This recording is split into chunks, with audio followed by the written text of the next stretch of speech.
Je vais lui faire une offre qu'il ne pourra pas refuser. J'aime bien soigner la mise en scène. Ce que l'on fait dans sa vie résonne dans l'éternité. Vous vous ferez fusiller! Je crois pas, non. Plutôt engueuler, mais je commence à avoir l'habitude. N'oublie pas, je ne t'offre que la vérité, rien de plus. Qu'est-ce qu'il y a de pire pour vous? Vivre en monstre ou mourir en homme de bien?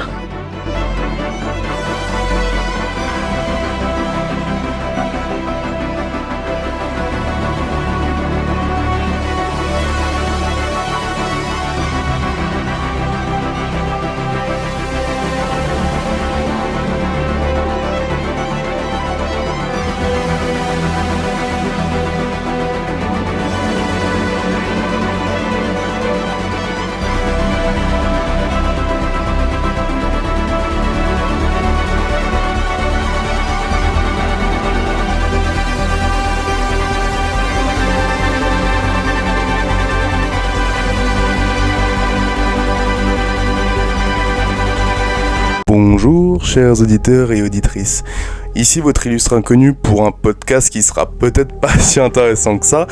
Pourquoi ? Parce que en fait on continue un peu les bilans de l'année.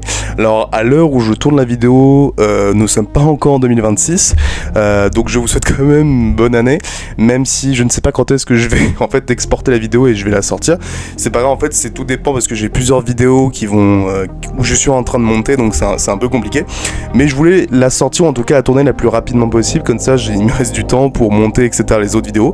Voilà, parce que j'ai pas non plus envie de faire trop long, parce que j'ai peur que les vidéos fassent trop long pour quelque chose de pas très intéressant que ça en fait. Voilà, donc ça fait partie de la dernière partie je pense de ces bilans, il y en a eu 3, les flops, les tops et bien évidemment parler des films qui vont faire cette année 2026, parce que même si oui j'ai pas arrêté de dire un nombre incalculable de fois que le cinéma 2025 cette année c'était pas terrible, bon il y a eu des très bonnes choses comme il y a eu des choses absolument catastrophiques, vous avez pu voir le flop, mais j'ai envie de vous dire que 2026, bon il y a des choses qui se répètent, encore une fois, depuis des années c'est le même problème, il y a des suites, des remakes, voilà, toutes ces conneries qui commencent vraiment à tous nous exaspérer. Mais il y a des bonnes choses, il y a des petits projets, encore une fois indépendants, des petits films, des films originaux, les blockbusters, enfin des purs blockbusters qu'on attend, qui pourront même faire l'événement. Alors j'en ai 2 en tête, voire un troisième, non j'en ai vraiment 2 en tête, vous les connaissez sûrement. Mais ouais bon, ça va, j'ai envie de vous dire pour l'instant, et encore il y a plein de films qui ne sont pas annoncés, c'est pour ça que je dis que cette vidéo va être un peu fake, un peu fausse, et qui va sûrement être dans 1 ou 2 mois complètement éphémère, parce que j'ai envie de vous dire qu'il y a plein de projets qui n'ont pas encore été annoncés, il y a des dates de films qui n'ont pas encore été annoncés, et qui vont être annoncés dans 3-4 mois, donc en fait cette vidéo va ne servir à rien dans peut-être 2-3 mois. Donc voilà, c'était juste pour faire un rapide, faire une liste rapide des films que j'attends moi. Alors ceux que j'ai cités et que je vais parler, c'est pas non plus les films que j'attends le plus, c'est vraiment ceux qui vont faire l'année, où il y a un événement, où il y a une attente, il y a une volonté de montrer quelque chose. Alors il y a aussi des mauvais films, souvent des très mauvais films dans ce que je vais parler, et je vais essayer de faire les 3 minutes par film, voire même un peu moins si j'ai rien à dire. J'ai pas envie de faire encore une vidéo de 40 minutes, si elle peut faire 20 minutes, allez 25 minutes, ça sera déjà cool. Donc voilà, donc on va faire de janvier jusqu'à décembre 2026, voir quelles sont mes attentes et quels sont les films que je n'irai pas voir, parce que là aussi il y a quand même il y a quand même une bonne partie de films dont je vais pas aller voir parce que je sens déjà que je ne vais pas aimer. Alors on va déjà commencer par les projets.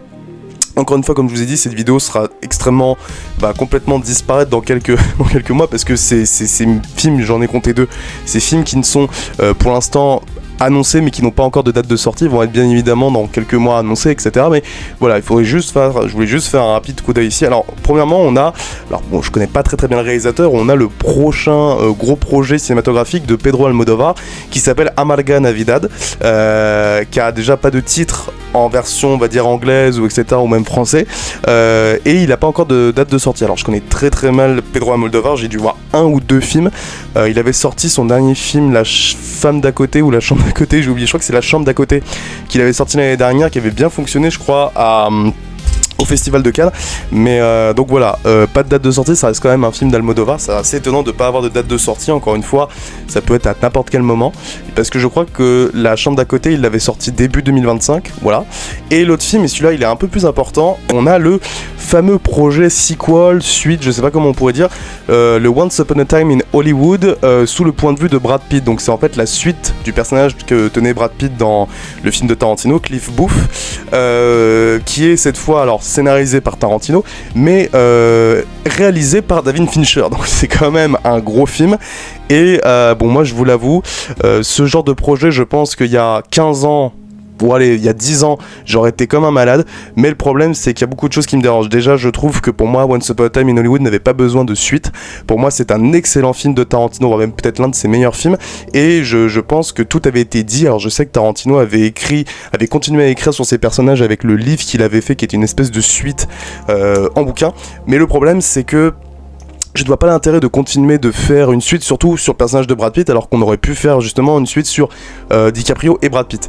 Donc c'est un peu dommage. Alors au-delà de ça, alors oui, le scénario est écrit par Tarantino, donc je pense que scénaristiquement ça tiendra la route. Peut-être qu'il y aura un intérêt derrière, mais pour moi le gros problème c'est David Fincher. Alors c'est vrai que dit comme ça c'est bizarre, parce que David Fincher c'était un de mes réalisateurs préférés, voire même peut-être toujours un de mes réalisateurs préférés. Pour moi c'est un génie de la caméra, de la manière de filmer, de la manière de mettre en scène ses films, de écrire ces films. Enfin pour moi c'est un génie de la caméra, c'est un des plus grands metteurs en scène vivant actuel, oui, mais pour moi il y a eu un basculement en fait depuis quelques années où pour moi il se perd dans des films qui n'ont aucun intérêt. Pour moi Monk déjà c'était le début de quelque chose qui je trouve ne fonctionnait pas. Il avait fait un film assez personnel quand même avec Mank sur Netflix, mais pour moi ça ne menait à rien du tout, ça n'avait pas beaucoup d'intérêt. Et pour moi le gros problème ça a été le retour, on va dire, encore une fois chez Netflix, le retour à son cinéma on va dire glacial, à son cinéma on va dire thriller, avec The Killer qui était avec Michael Fassbender, qui était adapté d'une excellente BD française.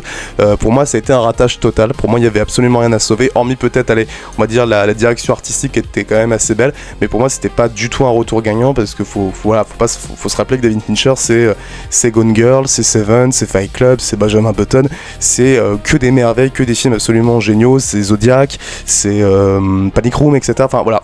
Il a un éventail assez impressionnant. C'est pour ça que j'adorais ce mec et qu'il faisait partie de mes plus grands metteurs en scène. C'est un brillant réalisateur, mais pour moi depuis quelques années, depuis qu'il est passé chez Netflix, pour moi il s'est complètement perdu. Et vraiment ce projet je le regarderai, parce que je ne peux pas passer à côté d'un film et réalisé par Fincher et écrit par Tarantino. C'est quand même du pain béni pour beaucoup de cinéphiles, mais pour moi le projet ça sent vraiment pas bon du tout quoi.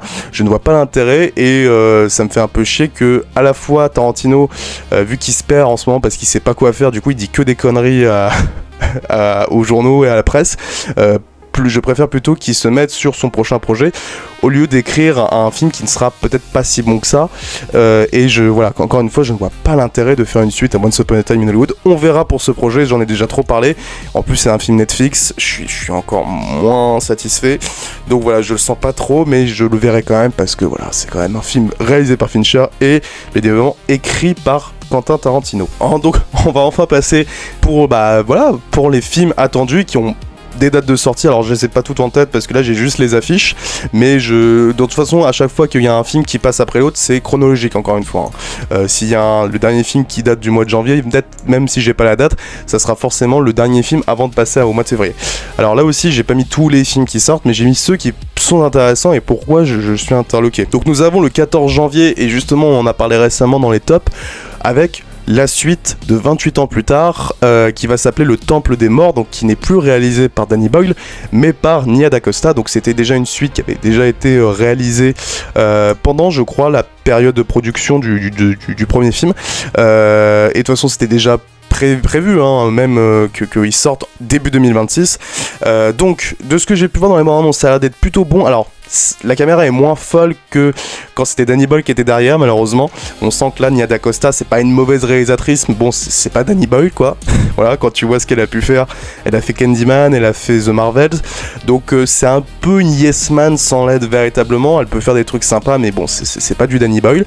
Mais je vois qu'on a véritablement une envie de, encore une fois, prolonger tous les personnages qu'on a vus, centrer sur le petit gamin là, Spider, je crois, se mettre aussi dans ce groupe là avec ces mecs avec des perruques, etc. Ce fameux groupe qui est symbolisé par le fameux animateur britannique là, avec toutes ces histoires absolument terrifiantes. On se met aussi, on revient sur le personnage de Ralph Fiennes. Donc c'est vraiment intéressant. Encore une fois, on va encore développer les personnages qui étaient déjà intéressants dans le premier film. On a l'infecté là, comment on l'appelle, l'alpha qui revient, qui cette fois est en calbar. Voilà, pour une fois. Donc non, on sent véritablement une véritable suite au premier film avec les personnages qui reviennent. Ça a l'air d'être vraiment bien. J'espère que ça va vraiment mener à quelque chose de très intéressant. Donc hâte de le voir. Bon oui, ça sera beaucoup moins bien réalisé, mais c'est toujours écrit par Alex Garland. Alors Alex Garland, on n'aime pas, mais déjà c'est quand même bon signe de voir qu'il y aura une suite et une continuité par rapport à 28 ans plus tard. Donc bien évidemment, ce film je l'attends énormément et en plus il sort vraiment dans quelques semaines, même pas. Donc hâte de voir qu'est-ce que va proposer cette suite. Alors on a un autre film qui sort lui sur Netflix. Alors je n'ai presque aucune information si ce n'est les acteurs et le réalisateur. Le film s'appelle The Rip. Alors c'est un film réalisé par Joe Carnahan, qui était un plutôt bon réalisateur, bon faiseur, on va dire ça comme ça, de films. Je m'en souviens qu'il avait réalisé un film que j'avais adoré, qui était Le Territoire des loups avec Liam Neeson. Quand tu le vois comme ça, t'as l'impression de voir encore un film à la con avec Liam Neeson, un peu film d'action. Et pas du tout. Alors oui, c'est un film divertissant, mais le film prend des chemins assez surprenants, surtout sa fin. Et en fait, c'est un excellent film de survie et d'action à la fois. Enfin voilà, il y a un mélange de genre et de tension aussi. Le Territoire des loups, bon, c'est vraiment ce film, excellent film, peut-être le dernier grand film qu'a fait Liam Neeson avant qu'il se barre dans tous ces films à la con, de Taken, etc. Et du coup ce mec revient avec le duo Matt Damon, Ben Affleck. Alors je ne sais pas si c'est eux qui sont au scénario, parce que ils ont aussi quand même, alors au-delà d'être des acteurs, ils ont quand même eu leur période aussi scénaristique avec le fameux Will Hunting. Alors je ne sais pas s'ils sont au scénario ou s'ils sont juste à l'acting, mais ça a l'air d'être intéressant, pourquoi pas. Et donc c'est un film Netflix qui sort le 16 janvier je crois, donc pourquoi pas, c'est intéressant, c'est vraiment le réalisateur qui me donne envie. Alors un autre film qui me tente énormément parce que je suis actuellement en train de lire le livre et j'avais entendu parler de ce film qui était déjà je crois passé à Cannes l'année dernière ou au Festival de Venise. Là c'est un film que j'attends énormément qui s'appelle Le Mage du Kremlin, donc film on va dire franco-américain parce que c'est réalisé par un français. Le Mage du Kremlin avec un sacré casting. Alors je fais juste rapidement dessus de ce que je lis actuellement. C'est l'histoire d'un mec qui a été assez important en Russie. Donc là on est en pleine période années 90-2000, période où on va dire l'image de la Russie est en train de se transformer après la chute du mur de Berlin, et en fait on voit ce mec, un mec qui va avoir son importance il va avoir une influence assez énorme, on va dire, dans la mise en place de l'image que va devenir la Russie dans quelques années, à partir du moment où en fait Vladimir Poutine va prendre son essor et son pouvoir, et en fait ce mec va un peu influencer l'image de la Russie, et c'est pour ça qu'on l'appelle le mage du Kremlin. Il va devenir presque un magicien et un des on va dire second de Vladimir Poutine. Et du coup je suis en train de lire le bouquin et de ce que j'ai vu des bandes annonces, ça donne vraiment envie. Et du coup c'est un film franco-américain parce qu'on a quand même des acteurs de renom. Paul Dano qui joue le personnage principal, on a Alicia Vikander, on a aussi Jeffrey Wright, et bien évidemment vous avez pu voir les images, on a Jude Law dans le rôle de Vladimir Poutine. Et c'est vrai que quand tu vois le physique, il est impressionnant de ressemblance. Enfin vraiment je suis sur le cul, dès que je vois une image j'ai vraiment l'impression de voir Poutine, mais non, c'est bien Jude Law. Donc ça a l'air d'être vraiment intéressant, le livre est passionnant et véritablement ça donne giga envie quoi. Alors le film est un petit peu long, j'ai vu ça, il dure 2h30, mais si on est vraiment dans on va dire dans l'arcane du pouvoir russe, du Kremlin, dans le système du Kremlin, ça peut être vraiment intéressant. Donc un film vraiment que j'attends énormément et ça a l'air d'être vraiment très très bien. Et alors là on passe à un film dont je me branle totalement parce que je n'aime pas du tout la réalisatrice, film qui s'appelle Hamnet, nouveau film réalisé par Chloé Zhao. Alors moi c'est pas du tout pour moi parce que je n'aime pas du tout la manière dont Chloé Zhao va mettre en scène ses films. Déjà je trouve ses films pas du tout intéressants, que ce soit les films indépendants qu'elle a fait style Nomadland ou le gros blockbuster Marvel. Je trouve que pour moi elle n'a pas de talent, enfin ça n'a aucun intérêt. Je ne suis vraiment pas du tout intéressé justement par ces films. Et alors quand je vais avoir un annonce ça m'a l'air de me faire chier. Enfin vraiment je suis pas du tout fan de Chloé Zhao. Et même pour le casting etc, Paul Mescal, je vous avoue que c'est pas véritablement un mec, depuis que je l'ai vu dans Gladiator, qui me fascine véritablement. Pour moi c'est peut-être plus un mec justement à rester dans les films indépendants, parce que dès qu'il va dans quelque chose de plus blockbuster, moi je l'ai bien vu avec Gladiator, ça fonctionne pas trop. Donc non, alors franchement Hamnet, qui est une espèce de parabole un peu avec Hamlet etc, enfin bon franchement ça ne m'intéresse pas véritablement. Autre film qui sort fin janvier, et là je suis plus intéressé, mais là c'est plus le côté historique, c'est aussi il y a un casting intéressant. C'est un film qui s'appelle Nuremberg, qui revient sur le procès intégral, le fameux procès contre l'Allemagne nazie, qui a eu je sais pas combien de documentaires, enfin c'était vraiment intéressant, et qui revient sur le plus grand procès de l'histoire, l'un des procès qui a duré le plus longtemps, qui a été assez important, qui va juger les derniers, on va dire, soldats et généraux de l'armée nazie, de l'Allemagne nazie, et ça a l'air d'être assez intéressant. Alors ça peut paraître un peu film chiant, historique, etc., mais déjà il y a un casting de fou. On a Russell Crowe qui joue le rôle de Hermann Göring, donc l'un des, on va dire, numéro 2 d'Hitler, je crois. On a Rami Malek, on a Michael Shannon, enfin voilà, on a un casting assez énorme, et j'avoue que ça me tente un petit peu, déjà que je connais pas, on va dire, très très bien le procès. Il y a plein de documentaires, mais je les ai jamais vus. Ça pourrait être intéressant, et Russell Crowe qui revient dans un rôle un peu qui pourrait être intéressant, pourquoi pas. C'est vrai que c'est assez étonnant de prendre Russell Crowe pour jouer Hermann Göring.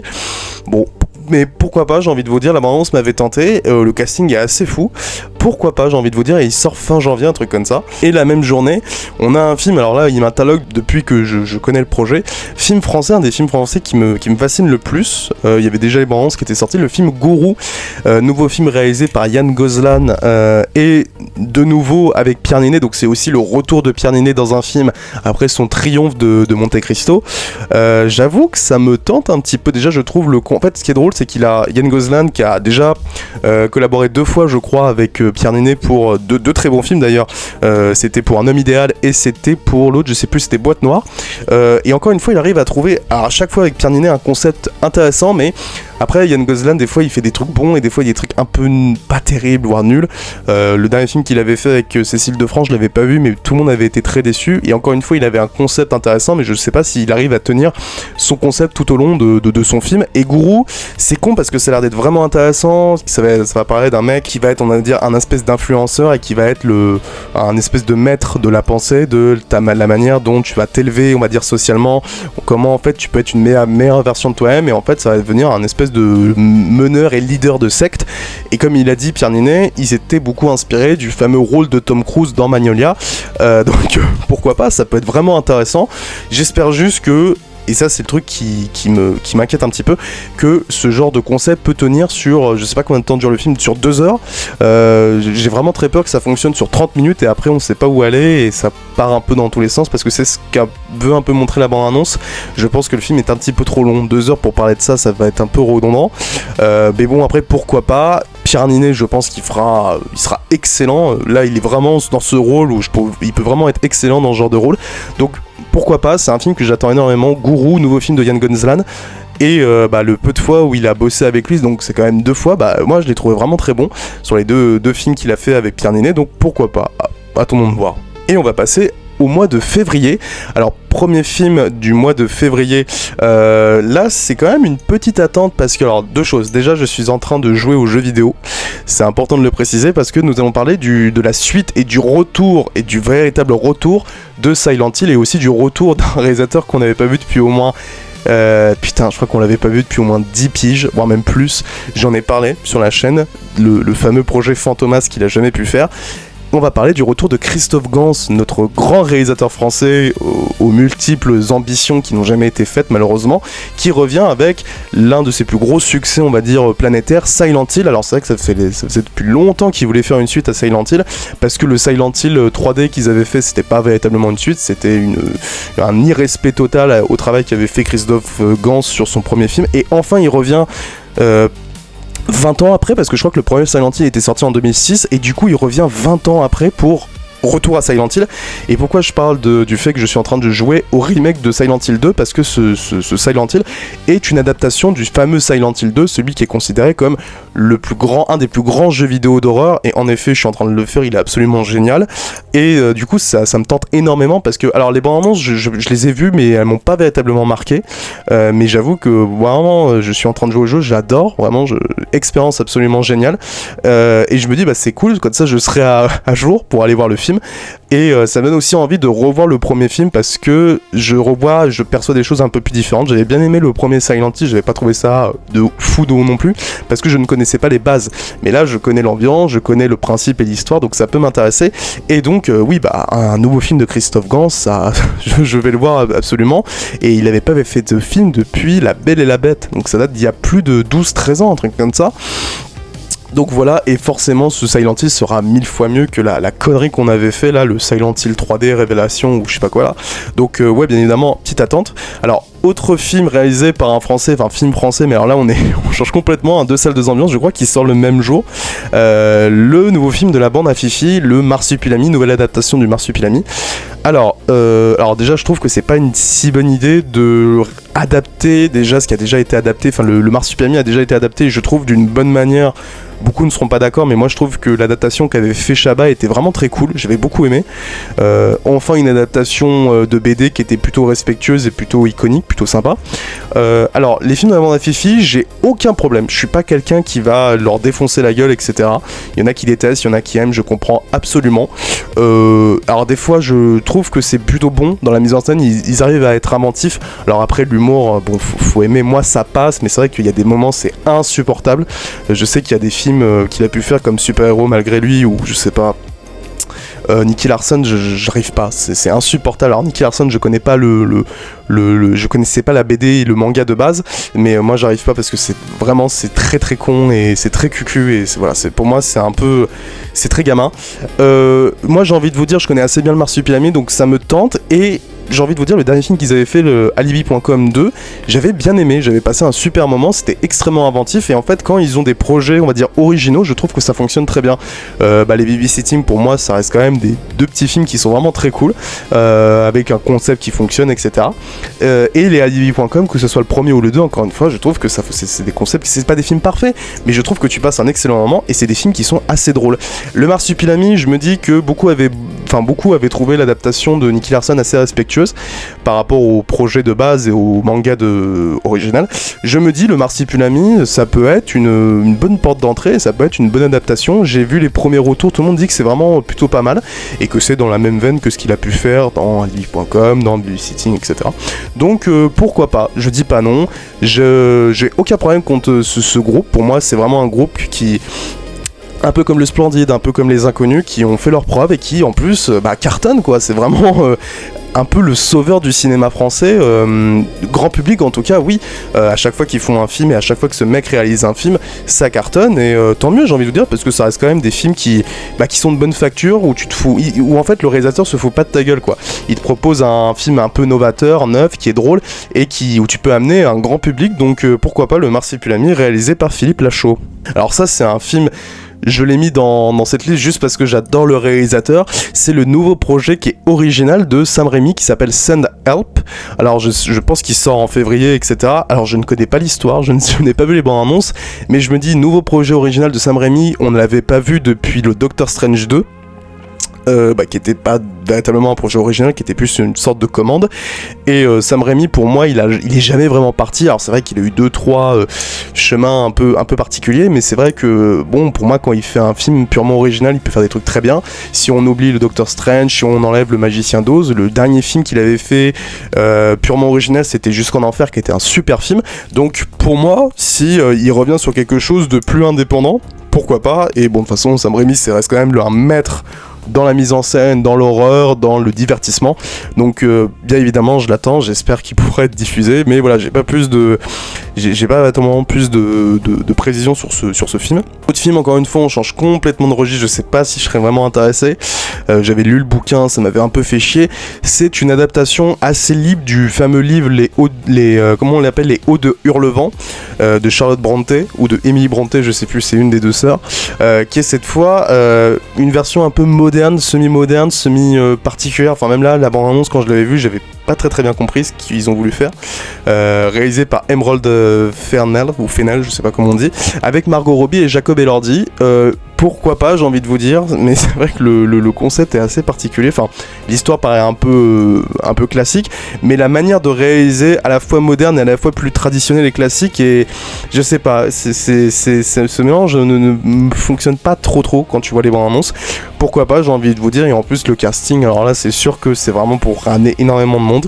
On verra, peut-être, je sais pas si je suis vraiment intéressé, bon, on verra pour ce film. Alors j'ai mis un film qui était Good Luck, Have Fun, Don't Die. Alors je sais pas pourquoi j'ai mis cette liste, mais en fait si je sais pourquoi, c'est le nouveau film du réalisateur Gore Verbinski.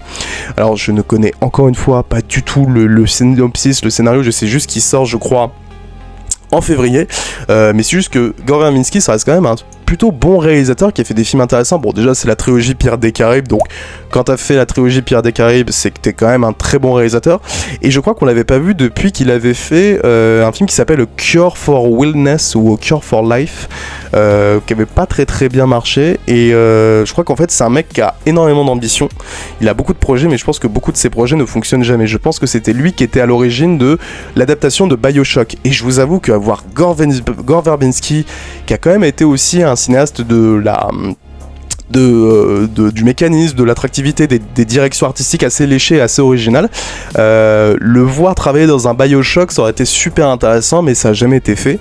Je sais même pas si c'est encore en cours de développement, un film adapté du jeu BioShock, mais je suis quand même étonné de le revoir. Je crois que je n'avais pas vu, enfin il n'avait pas fait de film depuis au moins 7 ou 8 ans, donc pourquoi pas, j'ai envie de vous dire, ça reste quand même un très bon réalisateur, et quand tu vois ce qu'il a pu faire au niveau des prouesses artistiques qu'est Pirates des Caraïbes, les 3, hein, je parle bien des 3, je parle pas du 4 et du 5, ça peut être vraiment intéressant, donc j'ai envie de vous dire pourquoi pas, je suis assez curieux. Alors là, un autre film, donc je sais pas du tout où me prononcer parce que tout le monde en parle actuellement, parce qu'il est sorti, je crois qu'il est sorti récemment aux États-Unis et il sort début février chez nous.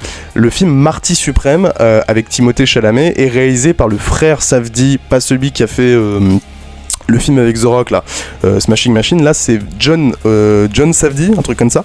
Il y a eu Benny Safdie qui a fait le film avec The Rock, et là c'est voilà, ils se sont séparés, ils font leur film de leur côté. Celui-ci j'ai entendu beaucoup de bien. Alors bon, Timothée Chalamet c'est pas un mec c'est un mec qui me procure rien. J'ai jamais été fan de ce qu'il fait, même si je respecte le fait qu'il propose toujours des œuvres et des films très différents, très singuliers et plutôt bons, hormis les Dunes dont je suis pas du tout fan, mais c'est vrai que depuis, voilà, il a fait le biopic sur Bob Dylan, etc. Marty Suprême, ça a l'air d'être quand même intéressant. J'ai pas vu les bandes annonces, mais le concept, donc un des meilleurs joueurs de ping-pong, je crois, un truc comme ça. Pourquoi pas, il aime beaucoup les biopics depuis quelques années, Chalamet.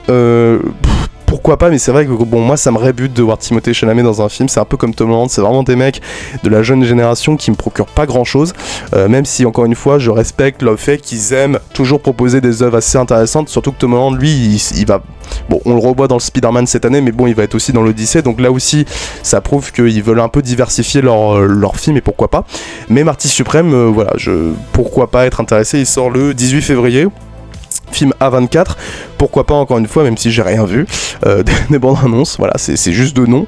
Alors un film que j'irai pas voir du tout, parce que pour moi la saga s'est perdue depuis 3 films, c'est la saga Scream. Je sais même pas comment ça se fait qu'ils font encore un Scream 7, ça commence vraiment à tourner en rond.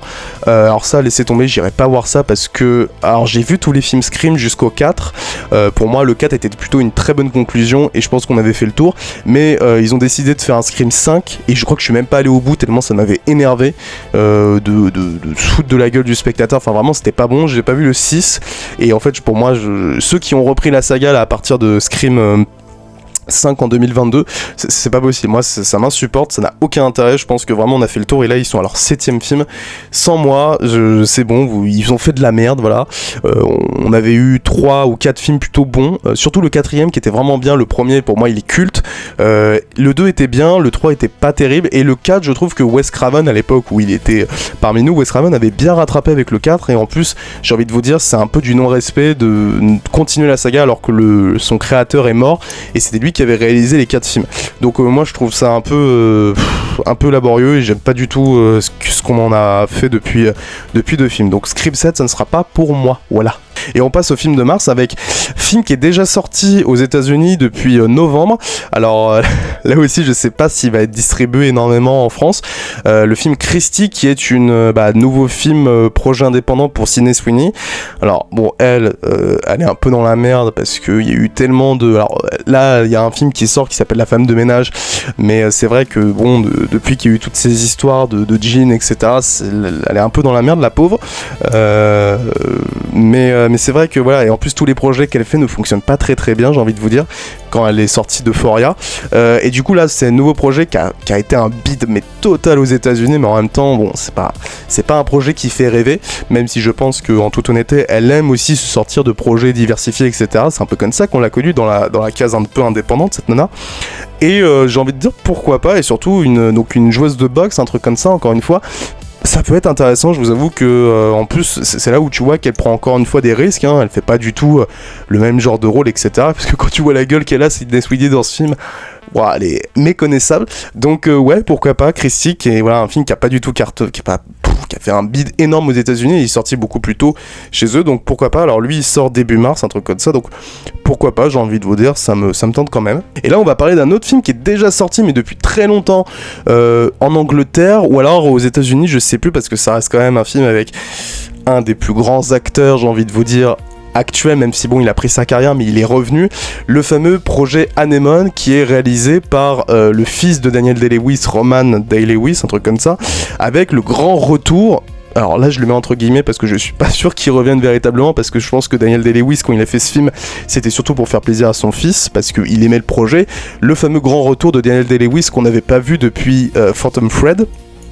Alors je vais vous préciser un truc, j'ai pu voir 40 ou 45 minutes du film, mais dans un espèce de vieux torrent dégueulasse en streaming avec aucun sous-titre. Le film m'a fait chier, je l'ai arrêté au bout de 45 minutes, et les premiers critiques de ce film, parce que beaucoup ont déjà pu voir le film parce qu'il est sorti en streaming, moi j'ai pu voir 45 minutes, beaucoup ont été très déçus, ils disent que le film est pas terrible. Et je vous avoue que sur les 45 premières minutes, j'ai trouvé le film très très chiant, très long et pas très intéressant, hormis pour un truc. Et là, bon bah je pense que à peu près tout le monde n'est pas étonné. J'ai tenu pour une chose, la performance de Daniel Day-Lewis. Encore une fois, pour moi, c'est peut-être le plus grand acteur depuis 10, 15, 20 ans. C'est un génie de l'acting, véritablement, dans tout ce que j'ai pu voir. C'est vraiment un brillant, c'est même plus qu'un brillant. Pour moi, c'est vraiment le plus grand comédien, mais depuis que le cinéma existe, ça fait partie d'un des plus grands. C'est impressionnant. Et c'est vrai que là aussi, Daniel Day-Lewis, de ce que j'ai pu voir sur les 50 premières minutes du film, il est impressionnant, il est époustouflant. Donc encore une fois, il a rien perdu de ses compétences, de sa qualité de jeu. Mais le film, par contre, je sais pas si vraiment je le regarderai encore. Alors il y a aussi Sean Bean, qui est bien aussi dans le film, mais c'est vrai qu'encore une fois c'est Daniel Day-Lewis qui est, à chaque fois que tu le vois à l'écran, il est fou. Donc voilà, Anemone, qui est déjà sorti en novembre, je crois, novembre 2025, et il sortira en mars 2026 chez nous, donc on verra. Je sais pas, comme je vous ai dit, j'ai déjà vu 45 minutes et ça m'avait un peu fait chier. Autre film qui, par contre, celui-ci me fascine énormément, c'est un projet qui s'appelle The Bride. Alors je crois qu'en version originale c'est The Bride of Frankenstein, donc c'est la fiancée de Frankenstein, donc il y avait déjà eu un film dessus, mais là on se concentre véritablement sur elle. C'est pas Frankenstein, c'est vraiment sur elle. Projet réalisé par Maggie Gyllenhaal, alors sœur de Jake Gyllenhaal, mais aussi actrice, hein, vous la connaissez sûrement dans les Batman, etc. Qui alors propose une œuvre, enfin, j'ai vu quelques images et une bande-annonce que je trouve super cool, ultra divertissante. Frankenstein est joué par un Christian Bale, mais méconnaissable, mais alors ça va véritablement être l'actrice qui joue cette fiancée qui s'appelle Jessie Buckley.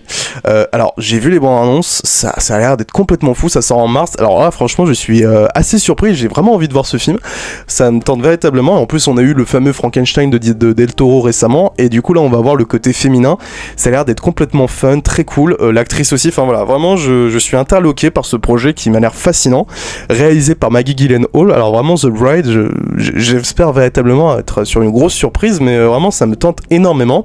Côté fun, côté cool, un peu terrifiant, etc. Donc non, ça me tente énormément. Donc voilà, en ce qui concerne le fameux The Bride of Frankenstein, si on peut l'appeler comme ça. Autre projet, alors le film est déjà sorti, je crois, aux États-Unis ou en Angleterre. Chez nous, je sais pas encore. Le film est le fameux film qui était sorti à Cannes avec Robert Pattinson et Jennifer Lawrence, donc retour encore une fois de Jennifer Lawrence, qui s'appelle Die My Love, qui doit sortir en mars 2026 chez nous, mais encore une fois, j'ai vu des très mauvais retours, et je suis pas sûr que je sois vraiment intéressé pour voir ce film, véritablement. Je crois que c'est un film à 24 si je dis pas de conneries. Non, pas du tout, c'est pas du tout un film à 24, j'ai dit n'importe quoi, mais voilà, c'était juste à voir le duo qui pourrait être intéressant, mais bon, je ne sais pas véritablement si ça peut m'intéresser. Autre film qui sort en 2026, alors c'est con parce que j'adore les réalisateurs, mais je trouve le principe un peu cliché et pas vraiment un peu bancal. C'est le nouveau film des fameux réalisateurs du Spider-Verse, enfin du premier Spider-Verse, qui sont quand même un peu des créateurs d'univers et d'imagination assez débordantes, qui sont les frères, comment on pourrait appeler ça, je sais jamais comment ils s'appellent, Phil Lord et Chris Miller. Donc c'est pas du tout des frères, mais c'est deux mecs qui ont fait le Spider-Verse, ils ont fait la grande aventure Lego, ils ont fait les 21 ou 22 Jump Street, enfin voilà, ils ont une force de créer des univers ou créer des films intéressants et originaux. Et ce film là, Projet Dernière Chance, alors déjà bon, avec Ryan Gosling, donc bon, c'est un peu compliqué pour moi, j'aime pas trop ce mec, mais j'avoue que le film me tente pas, les bandes annonces me tentent pas non plus. J'attendrai de voir les premiers retours, c'est d'après un bouquin c'est d'après en fait le bouquin dont le mec a écrit Seul sur Mars, et du coup c'est encore une fois un bouquin dans l'espace, etc. Et donc c'est ce bouquin dont est adapté avec ce film. Donc pourquoi pas, donc Projet Dernière Chance, encore une fois je ne sais pas, et donc il sort en mars, ça me tente pas plus que ça, donc bon, on verra.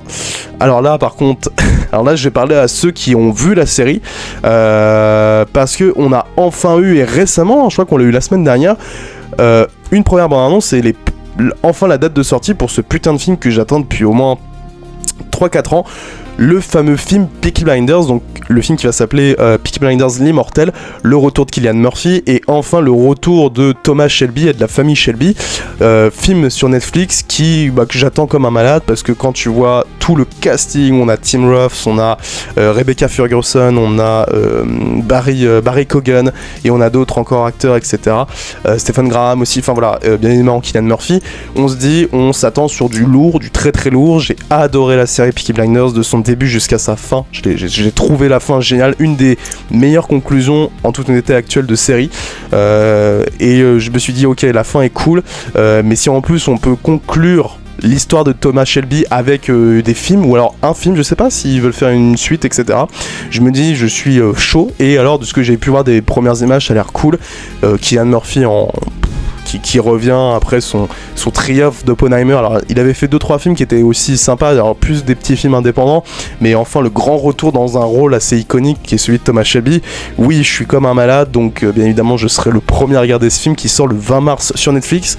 Bon, alors ce qui me fait peur, c'est que c'est un pur film original Netflix, parce que la série a été rachetée par Netflix il y a quelques années. Donc alors je crois que Steven Knight est encore le scénariste, Steven Knight créateur de la série, mais c'est plus lui qui le réalise, c'est Tom Hooper ou Harper, je sais plus. Donc bon, on verra, mais de ce que j'ai pu voir des images, ça a l'air d'être quand même assez cool, et encore une fois, niveau direction artistique, on est sur du très lourd. Donc voilà, Peaky Blinders Immortel, grosse attente pour ma part, parce que j'ai adoré la série. On passe sur les films d'avril. Alors on va commencer par un film que j'attends pas particulièrement, parce que je pense que le premier film se suffisait à lui-même, la fameuse suite de Super Mario. Le premier film avait cartonné à l'époque, qui était plutôt un bon film et une bonne adaptation de Super Mario, enfin, parce que bon, le film Mario qui était sorti dans les années 90, c'était quand même un beau navet, et enfin on a eu une plutôt bonne adaptation, un film d'animation qui était très beau et qui fonctionnait très bien. C'était un film vraiment un film qui était fait pour les fans, et même moi qui ne suis pas un fan de Mario, j'avais quand même passé un super moment. Et là on a la suite, donc Mario Galaxy ou Super Mario Galaxy, donc évidemment en référence au jeu de Nintendo, qui sort le 1er avril, donc pourquoi pas, j'ai envie de vous dire, si ça importe un peu, si ça développe un peu plus l'univers. Après, est-ce que j'attends comme un malade? Non, même si j'ai été assez surpris, on va dire, du premier film qui était sorti en 2023, je crois. Donc bon, on verra. Alors, autre film qui a été annoncé récemment, alors là aussi je sais plus par le casting, parce que j'avoue que le réalisateur je ne le connaissais pas, et après attendons de voir ce qu'ils vont en proposer. C'est pas parce que t'as un casting et un duo qui peut être véritablement alléchant, que ça peut être intéressant. On a le film The Drama avec Zendaya et Robert Pattinson. Donc encore une fois, Pattinson depuis quelques années aime bien être en duo, avec Jennifer Lawrence récemment et là avec Zendaya.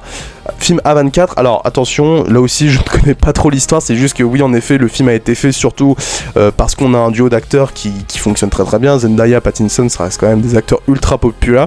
Attendons de voir, je vous avoue que ça me fait un petit peu chier, ça commence un peu à me gonfler. On avait eu ça aussi récemment avec un autre film, avec Zendaya aussi et le fils de Denzel Washington, ça me fait un peu penser au même principe. On a un film avec deux grosses stars en fait qui sont ultra populaires, et après le film tu vois il est pas terrible que ça, il est pas si terrible que ça, donc bon on verra avec The Drama, réalisé par Christopher Borgli, donc absolument pas, je connaissais pas du tout.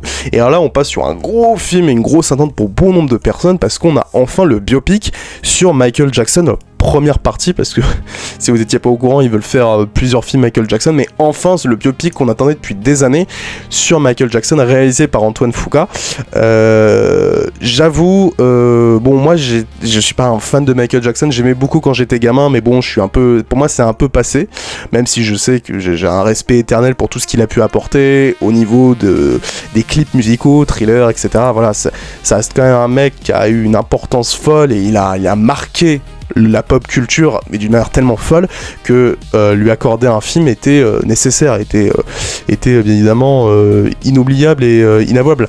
Donc voilà, je vous avoue que les premières images me tentent pas trop, voilà, parce que je pense que ce Michael, c'est comme ça qu'on appelle le film, sera assez formaliste, je pense en toute honnêteté, parce qu'en plus on sait que la famille de Jackson a posé son veto, donc en fait on aura peut-être un biopic assez lisse, parce que parler de l'histoire de Michael Jackson, c'est parler d'énormément de démons, parler d'énormément de dépression, de son enfance qui a été quand même assez hard, avec son père qui le maltraitait, toute la fin de vie, le fait qu'il a été accusé, enfin en fait il a quand même une histoire assez folle, et je pense que on va quand même assez bien lisser toute l'histoire, comme beaucoup de biopics malheureusement, c'est un peu la malédiction de beaucoup de biopics, c'est faire quelque chose de très lisse et de pas très très intéressant, où on idolâtre une star et on ne va jamais véritablement dans la psyché de la star en tant que telle, on ne la remet pas en question, on sent véritablement qu'on est sur un biopic à la Bohemian Rhapsody, donc quelque chose de très très bonbon, très très lisse, très formaliste, et donc un film assez oubliable et pas très intéressant, et c'est dommage quand on parle de Freddie Mercury. Et là ça va être pareil avec ce Michael Jackson, je le sens quand même assez rapidement. Et alors l'acteur, c'est un peu particulier aussi, l'acteur qu'on a pris quand il était tout jeune, hein.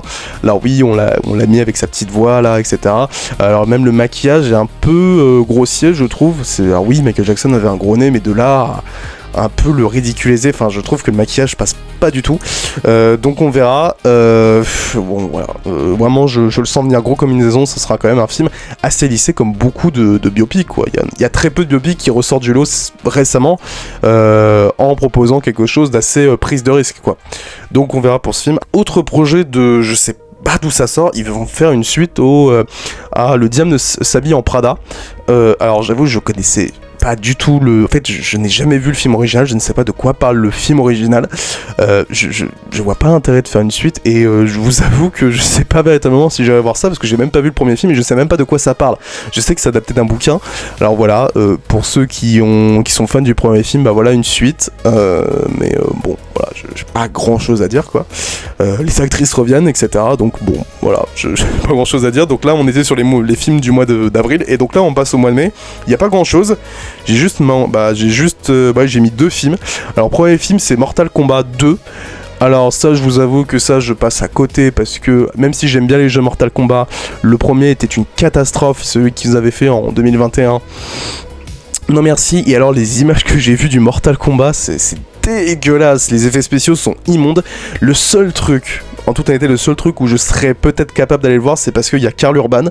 Et Karl Urban, c'est vrai qu'on l'a pas vu au cinéma depuis longtemps, mais bien évidemment pour ceux qui connaissent assez bien la série, vous l'avez vu jouer quand même le personnage de Billy Butcher dans The Boys, et qu'est-ce qu'il était extrêmement cool, il est génial dans The Boys, et c'est vrai que c'est peut-être pour ça qu'on l'a pris, parce qu'en fait il a repris de la force et de la popularité grâce à The Boys, et j'ai envie de vous dire pourquoi pas, voilà, Karl Urban en acteur principal qui joue Johnny Cage.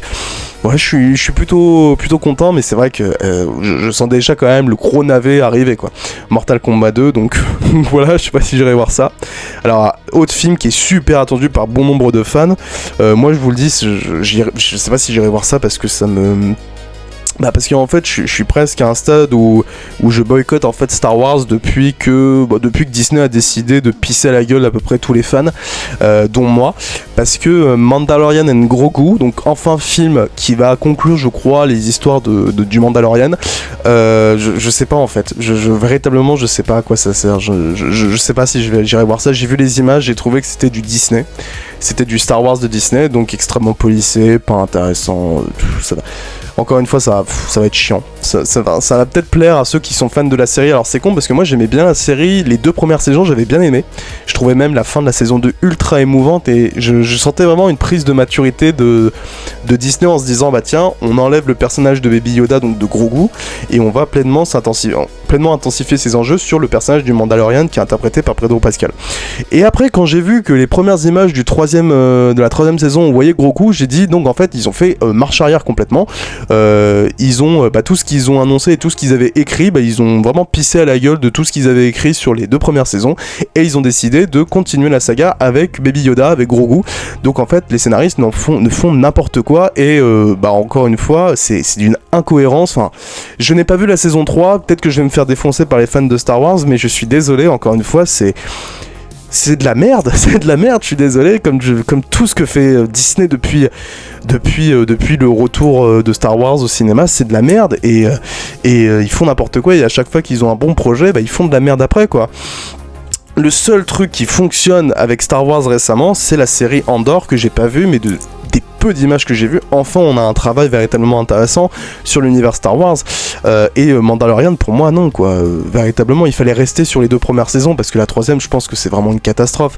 Donc non, Mandalorian et Grogu, je sais même pas si j'irai voir ça, pourtant moi fan de Star Wars depuis la première heure, presque je suis à 2 doigts de boycotter tellement ça m'a l'air d'être insipide et pas intéressant, quoi. Tu peux me mettre tout et n'importe quoi.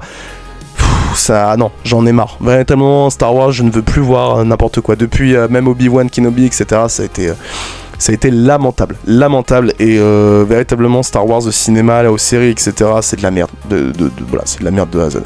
Donc non merci. On passe au film de juin.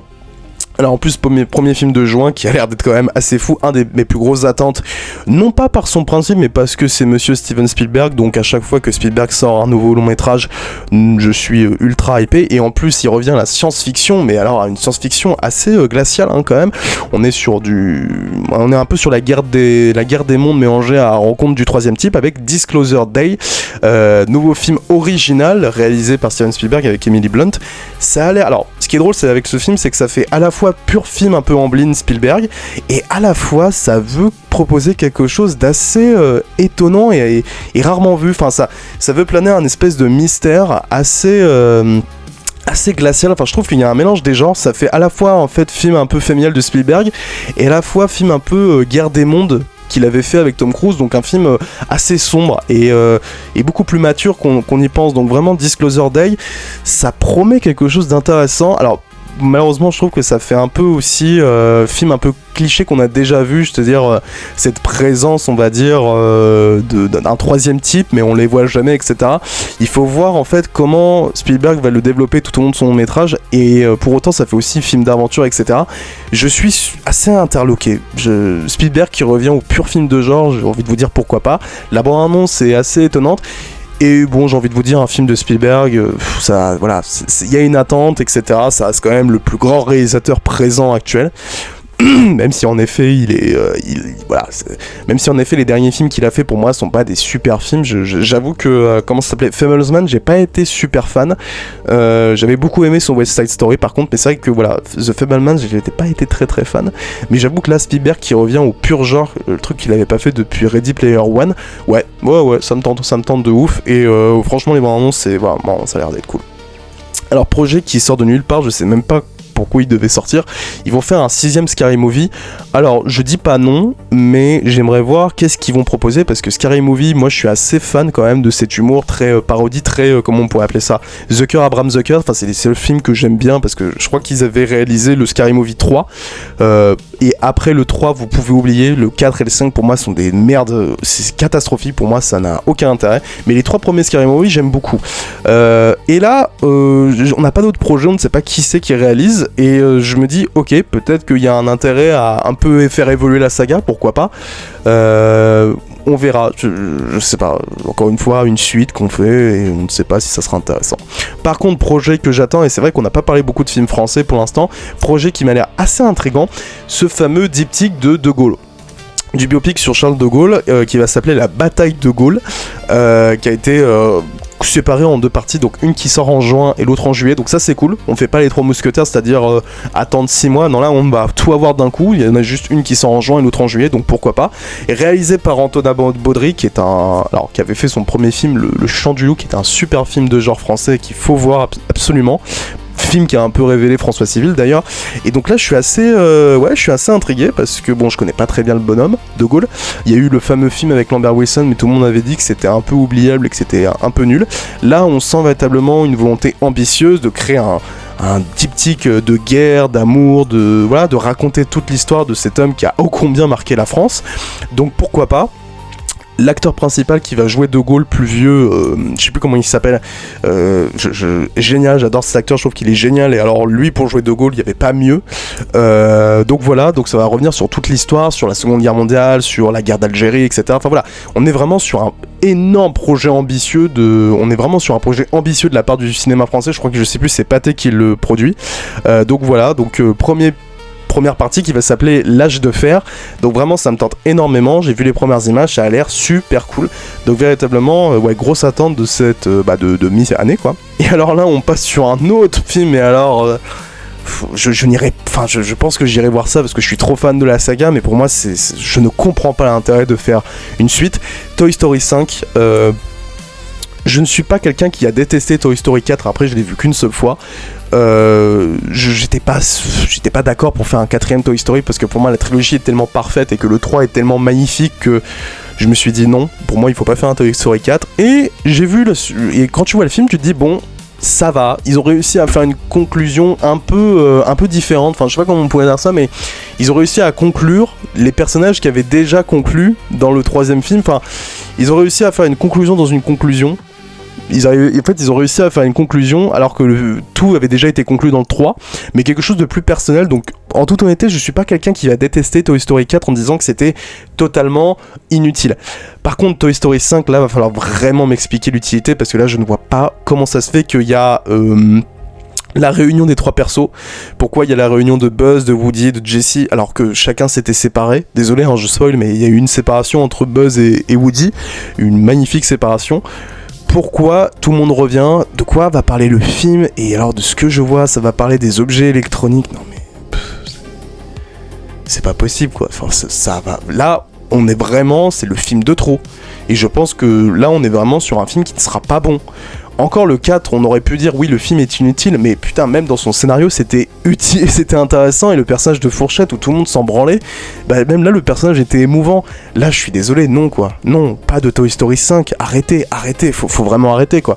Je sais que Pixar ça fonctionne plus depuis plusieurs années, ils arrivent plus à faire des millions et des millions d'entrées, quoique Vice Versa 2 a quand même bien fonctionné, mais encore une fois c'est une suite, donc ils se sont dit bon Vice Versa 2 ça a fonctionné, donc Toy Story 5. Non, je pense que plus personne ne veut voir ça. Ceux qui n'avaient pas aimé Toy Story 4, mais je ne sais même pas comment ils doivent être. Toy Story c'est 3 films, c'est pas 5 films, donc non, pour moi Toy Story 5 c'est... Je pense que j'irai voir parce que je suis qu'un con et parce que je suis trop fan de la saga, mais croyez-moi, si le film est pas bon, je vais lui défoncer sa gueule, ça va rien changer. Autre film, et alors là aussi c'est assez problématique, c'est le fameux 2e film du DCU, le Supergirl, réalisé par Greg Gillespie. Alors les images, en fait c'est presque du James Gunn presque. En un peu moins bien parce que tu sens que ça fait un peu plus film d'ici. Alors c'est con parce que Greg Gillespie ça reste quand même un très bon réalisateur. Il avait fait Moi Tonya, il avait fait quoi d'autre? Un très bon film aussi avec Emma Stone qui revenait sur le personnage de Cruella, et pourtant c'était un film un peu formaté, etc., un peu film blockbuster de Disney+, et bah pourtant c'était très cool. Et là, le Supergirl, alors j'avoue que l'actrice là peut être sympa, mais bon, ça va être un peu un film assez oubliable, quoi. Et bon, ça me tente pas vraiment, pas trop, quoi. Ça sera beaucoup moins bien que le Superman, où déjà j'étais un peu mitigé, mais là, ouais, bon, ça va. Pourtant, voilà, comme je vous ai dit, c'est un très bon réalisateur, Greg Gillespie, mais attendons de voir ce qu'il va faire, est-ce qu'il va pas être un peu formaté par DC. Bon, on verra. Ça sort en juin 2026, donc grosse attente de juin 2026. Nous passons en juillet. Alors, je sais pas pourquoi j'ai mis ce film, parce que je sais que je n'irai pas le voir, c'est Les Mignons 3. Je sais pas si quelqu'un est intéressé par ça, je sais jamais, parce qu'en fait ils font à la fois une suite à Moi Moche et Méchant, ils font le préquel des Mignons, et là ils sont aux 3, enfin bref. Je sais pas comment fonctionne cette saga, je pense qu'ils ont fait beaucoup trop de films. Ils ont fait 3 films sur Moi Moche et Méchant, voire 4, et ils ont fait 3 films sur les Mignons, enfin bon bref. Je pense que cette saga, même si elle était très cool au début, je pense qu'elle est en train d'essorer le parquet, c'est pas possible. Et on a la deuxième partie de Gaulle, donc là aussi je passe très vite dessus, donc la deuxième partie qui s'appelle J'écris ton nom, encore une fois j'attends, etc. Après tout dépend, hein. Si ça se trouve le premier film sera un peu décevant et je serai un peu moins comblé pour aller voir la suite. Autre film que j'irai pas voir, c'est le remake de Vaiana en live action. Je pense que je m'en branle un peu comme tout le monde. En plus, le Vaiana, c'est peut-être un des seuls films récents de Disney où il y avait vraiment une vision intéressante. Enfin, moi j'avais bien aimé le Vaiana, c'était un des seuls films Disney récents animation qui m'avait vraiment plu. Non, je pense que j'irai pas voir ça, même s'il y a Dwayne Johnson en live action, ça change rien. Voilà. Par contre, évidemment, et là on va peut-être un petit peu en parler, mais bon, voilà, je pense que tout le monde l'attend, le fameux film, et la plus grosse attente de cette fin d'année, mais bon, pour moi c'est déjà parti pour être le plus grand film de l'année, le fameux film L'Odyssée, réalisé par Christopher Nolan. Bon, est-ce qu'il y a vraiment besoin de dire pourquoi le film est attendu? Christopher Nolan, que je rappelle, dont son dernier film est Oppenheimer, peut-être un de ses plus grands films, avec Interstellar et The Dark Knight. Comment dire à quel point ce film a l'air d'être démentiel, de beauté, de justesse, avoir tourné dans des lieux naturels, avoir fait plus de je sais pas combien de 100 km, je sais plus, 70 km, un truc comme ça de pellicule. Il a pas niqué des caméras IMAX, il avait dit il était fier, pour une fois il a pas réussi à niquer des caméras IMAX, mais le mec, tout le film a été tourné en IMAX, c'est démentiel, le casting est fou. Les images sont folles de ce que vous avez pu voir dans les bandes annonces. Alors oui, il y en a qui critiquent, qui crachent parce que les armures elles ressemblent pas, etc. J'en ai rien à foutre, les historiens ils peuvent aller se faire foutre. En plus, déjà c'est pas historique parce que c'est la mythologie. Donc non, c'est un peu du fantastique, donc déjà ça fonctionne pas. Donc déjà les historiens ont faux surtout. Donc non, véritablement l'Odyssée c'est le plus grand film que j'attends et je pense qu'on est à deux doigts. Si véritablement Nolan promet tout ce qu'il a dit et j'ai envie de vous dire, je pense qu'il va faire un grand film, mais véritablement, si toutes les promesses sont tenues de faire un pur film épique, puissant, un véritable péplum, c'est son plus grand film. Ah, véritablement, c'est encore plus fort qu'un The Dark Knight. Même si The Dark Knight est un de mes films préférés, mais je pense qu'il peut le détrôner. Véritablement, quand tu vois les images, quand tu vois tout ce qui a été dit, ce qui a été fait, vraiment, l'Odyssée, ça pourrait être un chef-d'œuvre, quoi. Après, attendons de voir, on peut être déçu, etc. Nolan nous a déjà déçus avec Tenet, mais c'est vrai que là, Nolan qui se met au péplum épique, c'est vraiment un truc. Après le biopic de 3 heures, après le pur film d'espionnage, après le film de super-héros, Nolan se met au péplum historique et mythologique. Ça, c'est assez fou. Ce mec nous fascine et nous étonne toujours autant. Donc l'Odyssée, bien évidemment, la plus grande attente de cette fin d'année, c'est de cette année bien évidemment, ça a l'air d'être absolument démentiel, ambitieux, épique, puissant, magnifique.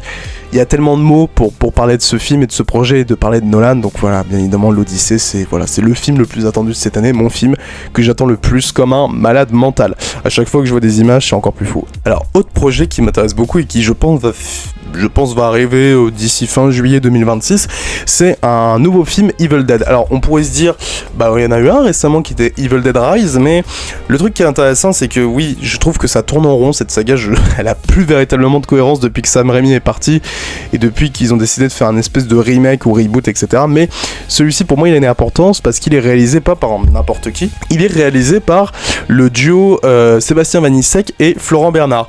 Vanissek, vous le connaissez peut-être pour avoir fait, je trouve, un des meilleurs films de genre français récents qui s'appelle Vermine. Vermine, le fameux film d'arachnophobe absolument génial qui sur 1h30 ou 1h40 faisait frissonner, enfin vraiment c'était génial. Vermine, un pur film de genre français, extrêmement efficace, tendu et en plus avec vraiment un message intéressant et loin d'être con. Donc véritablement c'était excellent et c'était écrit par Florent Bernard, vous le connaissez un peu, qui avait beaucoup bossé au Golden Moustache, etc. Enfin voilà, vous le connaissez un petit peu. Et du coup, c'était lui qui avait écrit avec Sébastien Vanissek sur Vermine. Et là, ils ont décidé, on leur a filé un projet beaucoup plus ambitieux parce qu'on leur a filé un projet américain qui s'appelle Evil Dead. Et le film s'appelle Evil Dead Burn. Et donc, ça a l'air d'être vachement bien. Enfin, de ce que j'ai pu voir des retours, tout le monde dit que c'est génial. Et ils disent que ils ont essayé de faire le meilleur Evil Dead. Donc, franchement, j'attends un peu le film juste parce que, je m'en fous de la saga Evil Dead. J'aimais bien les films de Sam Raimi, mais après, pour moi, j'en ai rien à branler. Mais juste parce qu'il y a des auteurs qui sont venus sur un projet, ça m'intéresse grandement.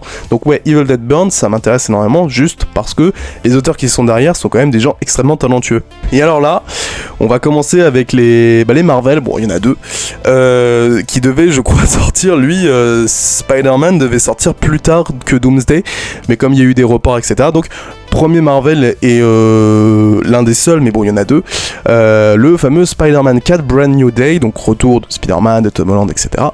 Alors je vous avoue que ça peut être Spider-Man ou quoi que tu veux, ça reste quand même, ça a l'air d'être quand même un putain de film bordélique. Alors heureusement il n'y a plus John Watts, parce que lui c'était quand même une cata au niveau de la mise en scène quoi, mais c'est comment il s'appelle, Justin Daniel Creighton, un truc comme ça, ou Dustin Daniel Creighton. Bon, Shang-Chi c'est pas non plus un film à elle dont je suis ultra fan, hein, parce que c'était lui qui l'avait réalisé, mais bon, déjà on peut s'attendre à quelque chose de plus ambitieux.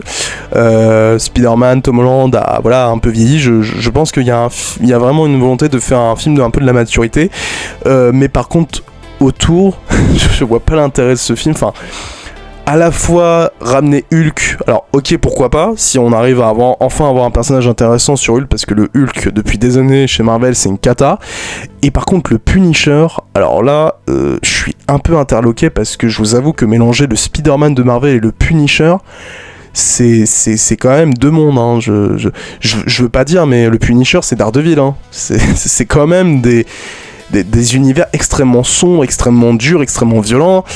C'est pas l'univers de Spider-Man qui reste quand même, bon je vais pas dire c'est les bisounours, mais ça reste quand même très sympathique quoi, très mignon, très cool, il y a pas énormément de sang, il y a pas énormément de dépression. Putain, l'univers du Punisher, faut se rappeler la série de Netflix le Punisher, hein, c'était hard, hein, c'était violent, hein, c'était extrêmement sombre et dépressif, donc je sais pas comment on va foutre le personnage de Frank Castle dans l'univers de Marvel. Alors il était déjà présent, mais même quand tu vois le Punisher dans la série Born Again, putain le peu de fois où il est présent, putain il est démentiel quoi, il est violent, il est brutal, c'est un monstre. Alors comment on va le mettre dans l'univers de Spider-Man, dans quelque chose qui quand même paraît un peu formaté, ça va pas être un film interdit au moins de 12 ans, le Spider-Man, hein. Je suis un peu surpris, parce qu'en fait t'as un trio entre le Hulk, le Punisher, le Spider-Man, on dirait un Camoulox quoi, je sais pas comment ils vont pouvoir utiliser et mettre un lien entre ces trois persos. Je pense en toute honnêteté qu'ils ont rajouté ces persos parce qu'ils savaient pas quoi faire du personnage de Spider-Man et ils se sont dit tiens on va le faire interagir avec d'autres persos, avec Hulk, etc. Je vois que ça, véritablement, parce que je vois pas sinon pourquoi tout le monde est intéressé par ce film. Véritablement pour moi la trilogie Spider-Man de Tom Holland elle est ni fait ni à faire. Encore Far From Home ça va, c'est plutôt pas mal, mais le premier il est imbuvable, et le No Way Home tu enlèves tout le principe du multiverse, le film tombe dans l'eau quoi, ça n'a aucun intérêt et scénaristiquement c'est la ramasse. Donc j'espère que cette nouvelle trilogie, hein, je pense que voilà, hein, donc Tom Holland a eu le droit à 4 films, Andrew Garfield n'en a eu le droit qu'à 2, voilà, hein, essayez de comprendre la logique, hein. Alors qu'il y en avait un qui était un super Spider-Man et l'autre il est complètement nul. Voilà, hein, comment ça se fait que Tom Holland en a eu 4 et Andrew Garfield 2. Bon, voilà, hein, n'y a pas de justice. Bon voilà, après bon, Andrew Garfield reviendra pour Secret Wars ou Doomsday, je sais plus, enfin bon bref, je sais qu'il sera là avec Tobey Maguire, donc bon, ça sera bien de les revoir, mais bon, voilà, chacun n'a pas eu la même chance.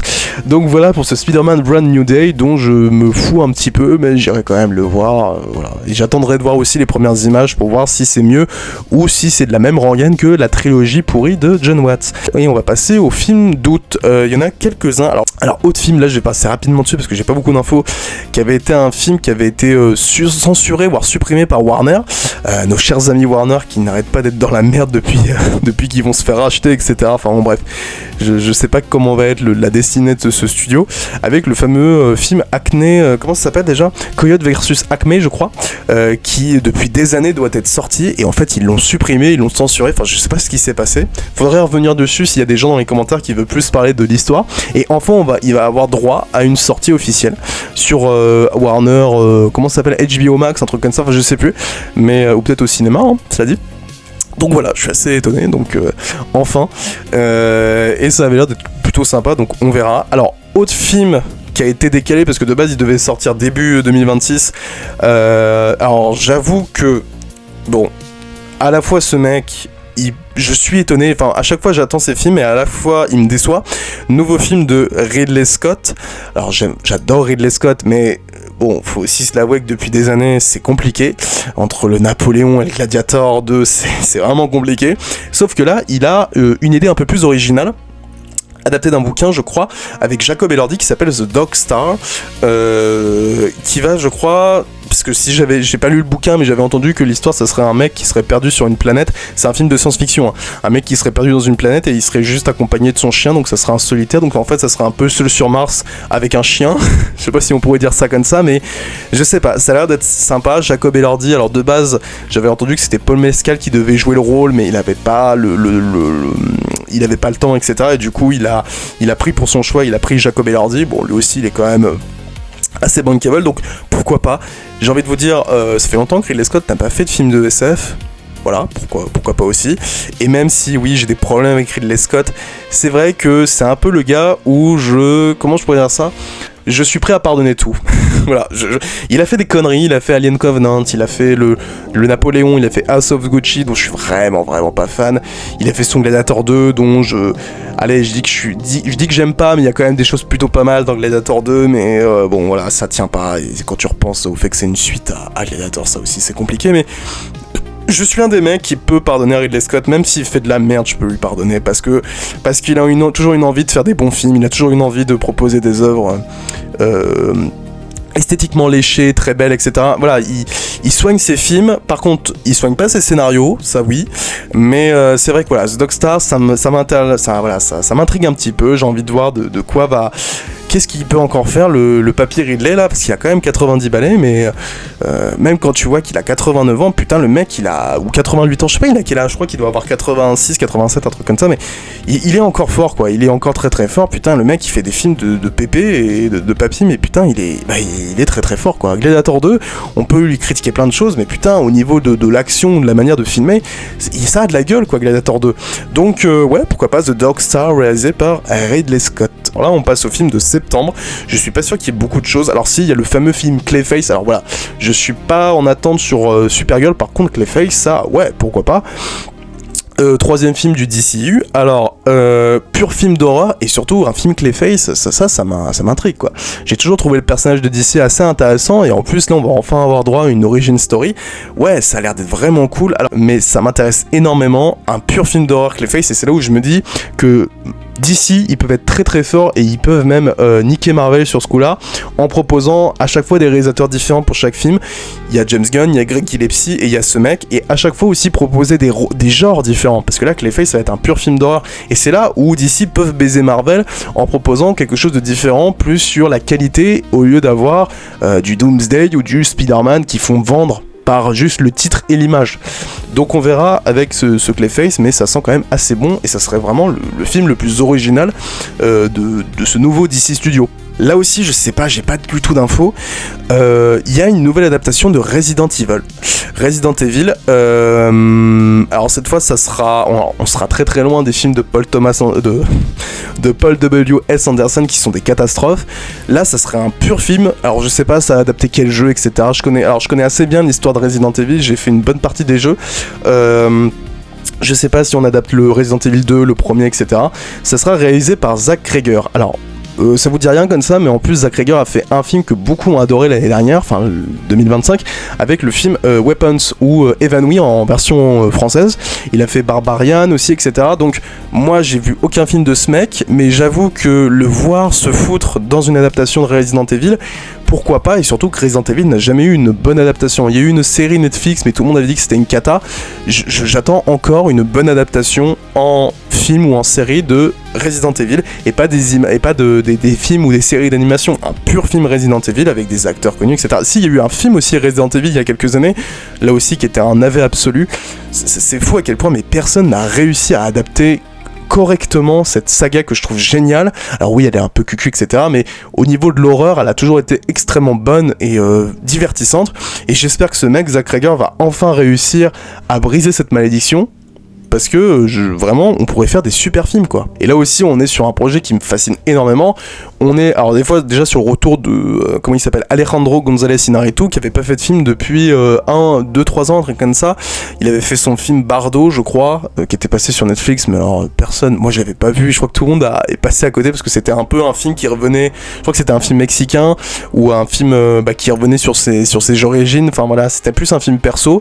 Et là, il revient sur un film américain et pas avec n'importe qui, le grand retour de Tom Cruise dans un pur film, on va dire personnel et intéressant. On n'est plus dans les Missions Impossibles, il n'y a plus Top Gun, il n'y a plus machin, il n'y a plus tout ça. Là, c'est nouveau rôle iconique, original et intéressant de Tom Cruise, qui va jouer un espèce de mec un peu imbu de lui-même, etc. Enfin, de ce que j'ai pu entendre, c'est un mec qui est un espèce de grand, un des mecs les plus puissants au monde, et il va foutre le bordel dans le pays ou dans le monde.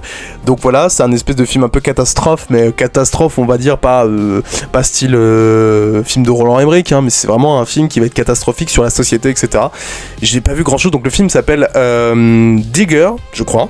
Version originale, donc on verra le titre français. Ça me tente, il y a juste 2-3 images qu'on fuité, mais bon, ça montre pas grand chose. Mais alors Tom Cruise dans un rôle comme ça là je dis oui. Là je dis oui véritablement, surtout que dans les films qu'il a fait, c'était Mission Impossible 8. Donc oui, là j'ai envie de vous dire, je crois à ce projet, je crois vraiment en ce projet. On va passer au film d'octobre. Alors c'est vrai que j'aimais le début de l'année était cool, et c'est vrai que le mois d'octobre c'est un peu moins bien. Alors on a ce projet qui là aussi me fait extrêmement peur, la suite de Social Network qui s'appelle The Social Reckoning, qui est un film cette fois plus réalisé par Fincher, mais entièrement écrit et réalisé par Aaron Sorkin, qui était le fameux scénariste qui a fait quand même des super films, qui a écrit des super films, et dont le super Social Network. Alors j'avoue que je suis un peu surpris parce que c'est arrivé tellement rapidement, personne ne s'attendait à faire une suite à The Social Network, et au fur et à mesure je me dis ça peut être une suite intéressante. Alors c'est vrai qu'elle arrive quand même, je crois genre 15 ans ou 16 ans après, mais je me dis, attends, on est quand même dans les réseaux sociaux de maintenant, on peut parler de TikTok, on peut parler de tellement de choses, ce qui est devenu Mark Zuckerberg, etc. On peut parler d'Elon Musk. Je me dis que c'est pas une si mauvaise idée de faire une suite à The Social Network, et en plus ça s'appelle pas The Social Network 2, ça s'appelle The Social Reckoning. Donc ça peut être intéressant de voir qu'est-ce que va parler le film. Il y a un nouveau casting aussi, je crois qu'il y a, comment elle s'appelle, la nana qui jouait dans oh putain, comment ça s'appelle ce film, la nana elle s'appelait Mickey Madison, donc pourquoi pas véritablement. J'ai eu peur au début, mais en plus Aaron Sorkin l'écrit et le réalise. Pourquoi pas, j'ai envie de vous dire, du moment que c'est pas David Fincher qui réalise, je me dis je préfère encore. Donc ouais, donc il sort en octobre, le 9 octobre 2026. Alors projet que j'attends parce que j'aime beaucoup ces mecs. Alors il n'y a pas d'image, etc. C'est juste un titre qui s'appelle Juste une illusion. Nouveau film du duo Eric Toledano et Olivier Nakache, super réalisateurs français qui ont fait des films géniaux, Le Sens de la Fête, Intouchable, Hors Normes. Ils ont fait leur série aussi, comment ça s'appelle, En Thérapie, qui était très très bonne aussi. Alors donc le retour au cinéma cette fois-ci. Alors je suis interloqué, moi j'attends toujours leur film, mais c'est vrai que le dernier film qu'ils avaient fait c'était un peu une cata. Comment ça s'appelait ? J'ai oublié, je sais plus comment il s'appelait, le film avec Pio Marmaille et Jonathan Cohen, je sais plus qui allait dans tous les sens, ça parlait de l'écologie, ça parlait de la pauvreté, etc. Mais ça n'avait aucun sens, c'était pas intéressant et on se faisait chier. C'était vraiment un gros ratage ce film, comment ça s'appelait ? Je mettrai le titre, etc. Des fois j'ai une mémoire de merde et en plus vraiment je le fais à la zone un peu, enfin voilà, je fais ça à la va-vite, donc voilà. Donc Juste une illusion, donc nouveau film d'Éric Toledano et Olivier Nakache. J'espère cette fois-ci qu'ils ont un peu appris de leur erreur, parce que vraiment c'était un premier gros échec pour eux, hein, avec le dernier film qu'ils avaient fait.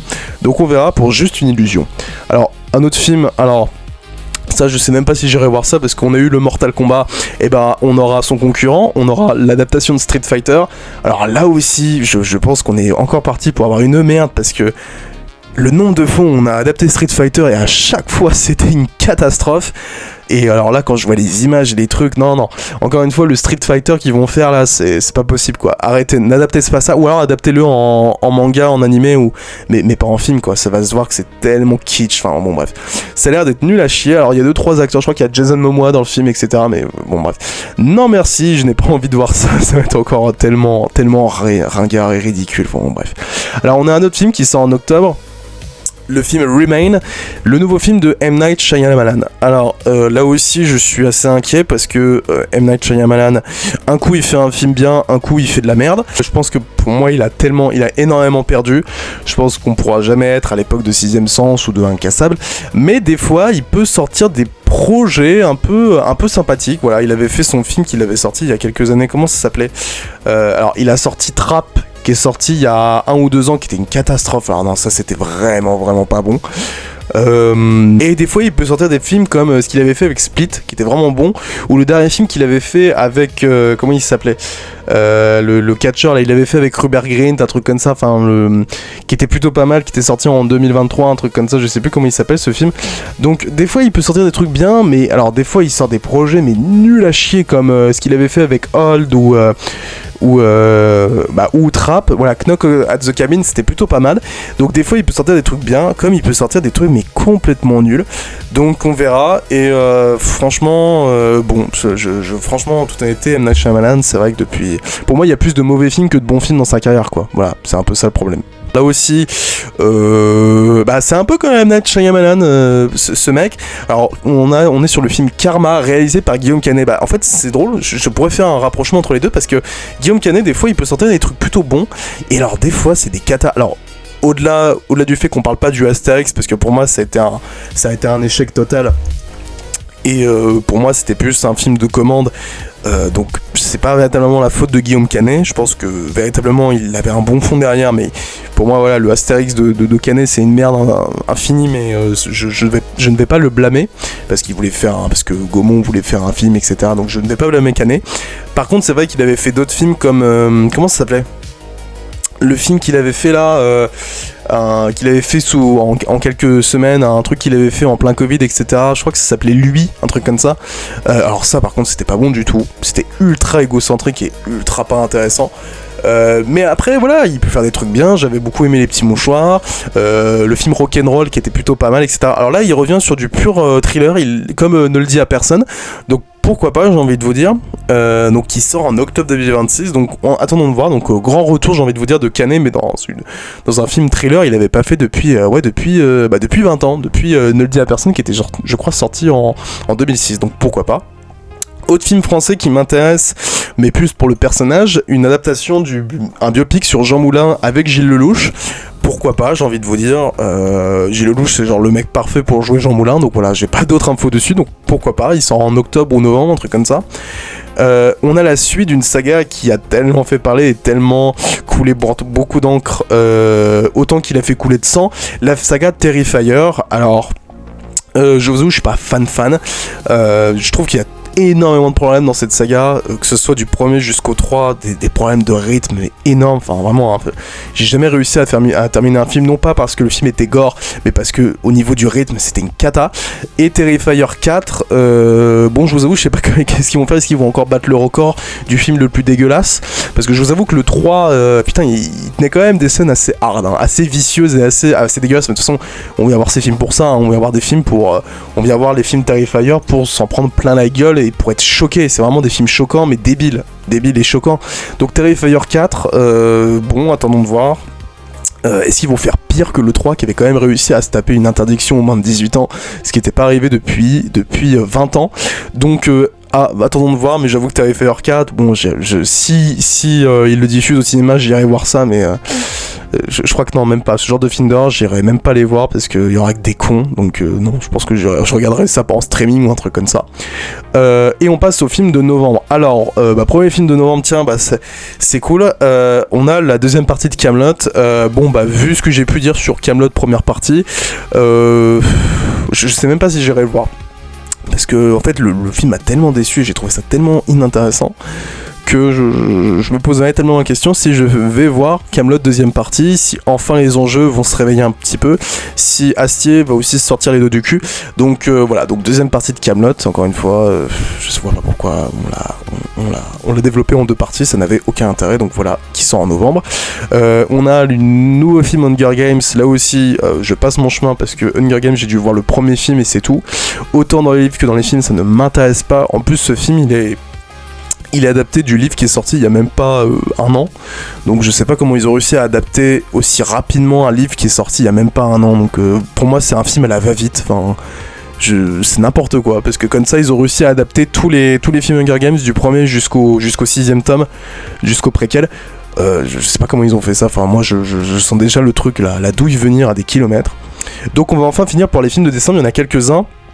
Alors on a une nouvelle adaptation du Astérix en animé. Alors je trouve que ça se bouscule là. On a eu celui de Canet, mais on a aussi eu la série de Chabat qui est une superbe série que je vous conseille. Elle est géniale. C'est une pure adaptation d'Astérix comme dans les BD. C'est génial. C'est du Chabat aussi, hein, c'est génial. Et là donc c'est plus du tout ni Chabat ni Alexandre Astier. Là c'est Alexandre Eboyan. Et je crois que c'est Astérix et le Royaume de Nubie. Alors je vois les images, ça a l'air d'être sympa. Je sais pas qu'est-ce que ça va apporter de plus. Ça sera moins fort que ce qu'avait pu faire Astier. Justement on parlait d'Astier, mais c'est vrai qu'Astier, putain, quand tu voyais ce qu'il avait fait avec les deux films d'animation, il était vraiment cool. C'était pas des super films, moi je trouve vraiment Chabat, il a vraiment fait les meilleures adaptations en animation, mais ceux d'Astier étaient vraiment bons, surtout le 2. Donc je sais pas qu'est-ce qu'il va apporter de plus. Bon, je préfère encore voir un Astérix en film d'animation que voir un énième film en live action. Ça m'aurait. Je pense que j'irais même pas voir ça. Donc voilà, tout le monde voir. Bon, ça, c'est début décembre.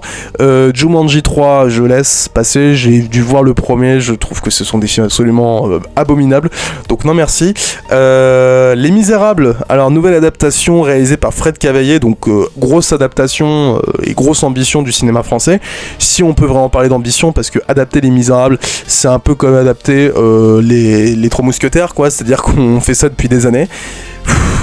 J'avoue, ça me tente quand même, mais c'est quand même, c'est pas un pari risqué, quoi. C'est vraiment Les Misérables. Il y a eu combien de films sur Les Misérables? Et encore une fois, oui, il y en a eu un il y a quelques années qui était en comédie musicale, mais faut arrêter. Il y en a eu combien des films Les Misérables? Alors oui, le casting est sympa, Vincent Lindon, Jean Valjean, Tahar Rahim en Javert, etc. Mais bon, est-ce que ça sert vraiment à quelque chose? On verra. Au pire, ça sera une bonne adaptation, et au mieux, ça sera encore un film oubliable aux Trois Mousquetaires. Donc voilà. Alors on a Dune 3, alors là aussi, je passe l'essai parce que je suis pas fan de Dune. Voilà, je vous le dis tout de suite, je suis ni fan du premier, ni fan du 2. Je trouve que ce sont des films assez comment je pourrais dire ça, j'ai vraiment beaucoup de mal sur l'esthétique. Pour moi c'est très désincarné, j'arrive pas. Pourtant j'adore le livre de Frank Herbert, mais moi je trouve que je trouve que la vision de Villeneuve n'est pas en accord avec la vision qu'avait Frank Herbert. Voilà. Je vais pas dire que l'adaptation est nulle, je vais dire que je ne suis pas fan et je n'aime pas la vision de Denis Villeneuve. Pourtant j'aime beaucoup Denis Villeneuve, mais Dune 3, enfin voilà, je suis pas fan de Dune, j'aime pas l'histoire. J'aime pas la vision. Voilà, je ne reconnais pas le livre de Frank Herbert. Voilà. Et donc pour moi, encore une fois, et comme avait dit, je crois, le fameux réalisateur Jodorowsky qui avait voulu faire ce Dune dans les années 60 ou 70, pour moi Dune est impossible à adapter. Et la vision de Denis Villeneuve, même si elle se rapproche le plus, on va dire, du bouquin, n'est pour moi, encore une fois, pas une adaptation réussie. Voilà, c'est juste mon avis. Pour moi, c'est une adaptation qui est impossible, même si bon, on a réussi à faire Le Seigneur des Anneaux, mais encore une fois, ce n'est pas ma vision. Voilà, je dis pas que les films sont nuls, je les trouve très bons, mais je ne suis pas fan. Voilà. Donc Dune 3 mai, ça y est, je n'irai pas voir ça malheureusement. Et en plus, il est en confrontation la même date avec Avengers Doomsday. Donc moi, je serai je sais plus quand, je crois que c'est le 18 décembre, je serai dans la salle pour voir Doomsday. Voilà, même si j'ai beaucoup d'a priori. Est-ce qu'on finit avec ce film ? Non, il y a un autre film. Alors, je vais faire l'autre film et je finirai par Doomsday. Ça sera intéressant par finir par justement finir par Avengers Doomsday. C'est quand même le film le plus attendu de l'année. Donc le 30 décembre, on a Werewolf, donc le Werewolf, le nouveau film de Robert Eggers. Donc encore une fois, il sort les films fin d'année, mais vraiment fin d'année, hein. C'est-à-dire le film il sort dans une journée. On est en janvier 2027. Donc nouveau film de loup-garou réalisé par Robert Eggers avec toujours le même casting. Il y a Lily Rose Depp, je crois qu'il y a Aaron Taylor Johnson, donc un peu les mêmes acteurs qu'il y avait dans Nosferatu. J'attends parce que j'aime bien Robert Eggers depuis quelques années. J'aimais pas ses premiers films, mais je trouve que depuis The Northman, j'aime son esthétique. Je trouve que voilà, il fait des films intéressants, etc. Encore une fois, il emprunte à la mythologie. Après la mythologie viking, la mythologie vampirique, et là il est à la mythologie de loup-garou, des créatures. Encore une fois, je trouve que j'aime bien ce qu'il est en train de faire là, depuis quelques années. Il emprunte à la mythologie et il apporte une modernité, quelque chose de mythique, de terrifiant, de mystérieux. J'aime bien ce qu'il fait. Donc pourquoi pas Werewolf, réalisé par Robert Eggers. Et donc on finit par le film le plus attendu de l'année, Avengers Doomsday, si il n'y a pas encore des reports, s'il sort bien en décembre 2026, réalisé par Joe et Anthony Russo, qui va parler de multivers, qui va parler de Doctor Doom, les 4 Fantastiques, etc. Alors, je l'ai beaucoup critiqué sur des vidéos, etc., en me disant ça va jamais passer, le film va être une cata. Et je pense que j'ai ce côté gamin qui dit, et ça c'est mon côté gamin qui dit non, j'ai quand même envie de voir le film parce que je suis quand même assez hypé. Et je regarde toutes les annonces qui sont faites sur Doomsday, les trucs d'IA, etc. Et on en a tellement parlé, le retour des X-Men. Voilà, je suis comme un peu un gamin, j'ai envie de voir le film, même si je sais que peut-être que je vais pas aimer ou que je vais trouver que c'est plus de mon âge. Mais j'avoue que voilà, je suis comme un gamin, j'ai envie de voir le film, j'ai envie de voir tous ces personnages réunis, même si j'ai très peur. Donc voilà, j'attends les trailers, parce que voilà, il y a les 4 trailers qui doivent sortir. Bah je les regarde, je trouve que bon, ok, ça peut être intéressant, mais il y a aussi une volonté un peu plus mature quand tu vois les 2 premiers trailers qui ont été faits. Alors je spoil celui de Thor, parce que maintenant on sait, hein, il y en a eu un sur Captain America, un sur Thor, un sur le personnage de Doom, et le dernier sera sur tout le monde, je crois, ou sur un rassemblement d'équipes. Sur les 2 trailers, on a une volonté un peu plus mature de parler du côté paternel, etc. D'avoir un Thor qui a les cheveux courts. Donc en fait, on n'est plus du tout sur la connerie du Thor Love and Thunder. Hein. On est sur le Thor de Endgame avec les cheveux courts, etc. Il a la gamine de Thor Love and Thunder. Donc pourquoi pas, franchement, les premières images que je vois, et même l'affiche a l'air d'être cool. Donc pour l'instant, on va peut-être s'attendre à un bon film Avengers, quoi. J'avais bien aimé Endgame d'ailleurs, hein, véritablement. Et peut-être qu'enfin on aura un nouveau film Marvel ambitieux comme ce qu'on avait pu avoir avec Infinity War, etc. Donc ouais, Avengers Doomsday, même si j'ai beaucoup de choses, j'ai peur de énormément de choses. Comment on va mettre en place le personnage de Doom, comment on va mettre en place la mort de Tony Stark, comment ça va être en lien. Qu'est-ce qu'on va proposer comme histoire, comment on va adapter tous les persos. Enfin, il y a un nombre incalculable de questions qu'on peut se poser sur comment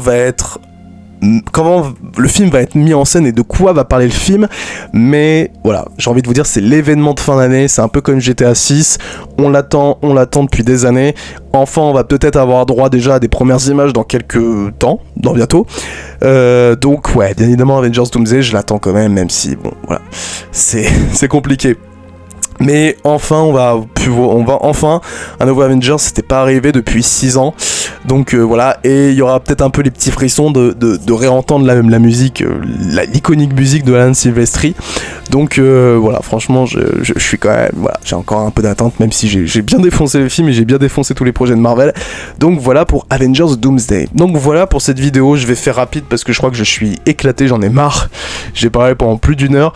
Donc voilà, donc j'ai envie de vous dire, voilà, il y a plein de films qui m'intéressent. m'intéressent, il y a des trucs qui encore une fois comme chaque année où vraiment je reste assez insensible, mais il y a des choses qui sont intéressantes encore une fois. Donc voilà pour les films de 2026. Et encore, là je n'ai parlé que de, on va dire 30% de ce qui va sortir, parce qu'il y a d'autres films qui n'ont pas été proposés, il y a d'autres films d'auteurs qui vont revenir, hein, comme d'habitude. Hein.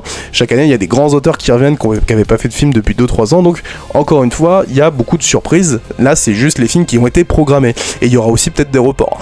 Je vous le dis tout de suite, il y aura sûrement des films qui vont être reportés. Donc voilà pour tous les films attendus pour 2026. Donc n'hésitez pas à me dire ceux qui sont pour vous les plus intéressants, ceux que vous voulez voir, et ceux aussi où j'ai oublié, hein. Je pense que j'ai dû peut-être oublier 2-3 films qui sont après j'ai envie de vous dire c'est assez personnel comme liste, mais il y a peut-être des films dont j'ai pas parlé mais que vous voulez parler, etc. Donc voilà, donc dites-moi dans les commentaires quels sont les films que vous attendez le plus. Donc écoutez, merci pour votre écoute, j'ai envie de vous dire, et à très bientôt. Encore une fois bonne année, tout dépend de quand est-ce que la vidéo sortira, donc encore une fois bonne année, et à très bientôt sur le Ciné Icecast. Merci encore et au revoir.